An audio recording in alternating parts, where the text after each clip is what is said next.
Bonjour, je m'appelle Florence. J'ai une grande passion dans la vie, dessiner, et plus précisément l'illustration.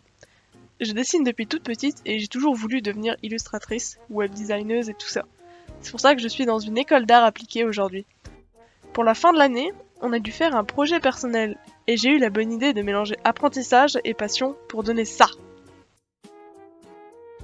Je vous présente donc mon projet de fin d'année à partir d'une citation, qui est la suivante. La tradition, c'est la transmission du feu et non l'adoration des cendres. Nous avons dû mener, à partir de cette citation du coup, une réflexion personnelle pour en tirer des idées pour notre projet. J'ai alors voulu travailler sur les histoires, les contes, c'est pour ça que j'ai écrit la mienne. Je m'appelle Renneton et le nom de mon livre destiné aux enfants et aux adultes.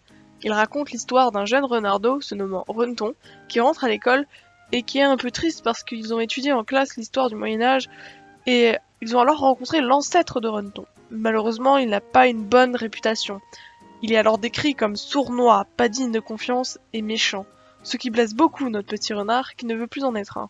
C'est alors qu'en rentrant chez lui et en se plongeant dans un sommeil profond, Renneton va voyager dans le passé et dans le monde entier pour rencontrer ses ancêtres. Dieu, créateur, simple renard, Renneton va alors croiser plein de personnages atypiques et trouvera alors qui il veut être vraiment.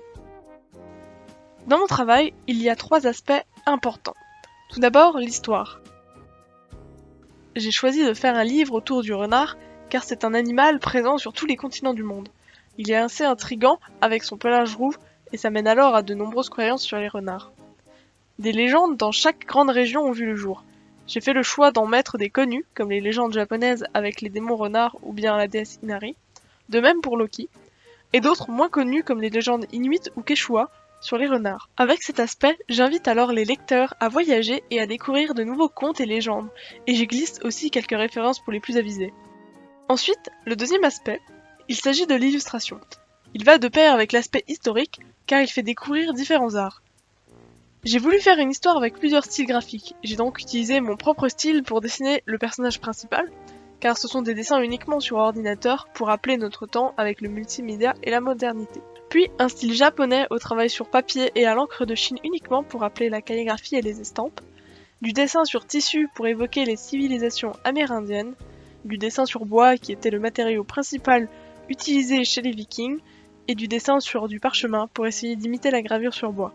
Et pour finir, cette histoire parle justement de l'aspect de la tradition et de la transmission, puisque Renneton rencontre ses ancêtres qui vont lui en apprendre plus sur lui et sa famille. En passant notre identité aux générations futures, des choses se perdent, changent, évoluent selon notre environnement, notre mode de vie et nos croyances.